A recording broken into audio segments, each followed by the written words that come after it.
เอาอีกไหมเอาไหมพี่ปิดเอาไหมครับเอาห้องก่อนห้องนี้ห้องโอ้อันนี้อุ้ยหล่นอันนี้อันใหม่อ่ะค่อยๆกินพี่ไม่เอาพี่มะกรีดเมียจะกินตุ๊กตาหรือกินลูกชิ้นม้าออกมา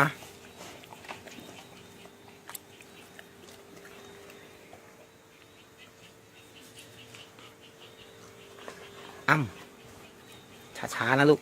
ค่อยๆกิน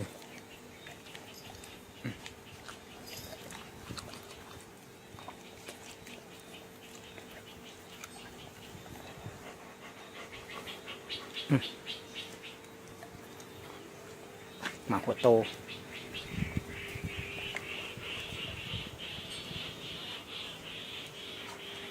พี่หมาใหญ่ก่อนอันนี้หมาเล็กอันนี้หมาใหญ่ใช่ไหมครับใช่หมาเล็กโอ้โหความสุขที่สุดคือรอป๋ากลับบ้านมามีลูกชิ้นให้กินอันนี้หมาใหญ่อันนี้หมาเล็กอันนี้หมาใหญ่อันนี้หมาเล็กครับหมาใหญ่อีกแท้เอาอีกไหมลูกเอาอีกไหมเอาไม่เอาเอาหมดแล้ว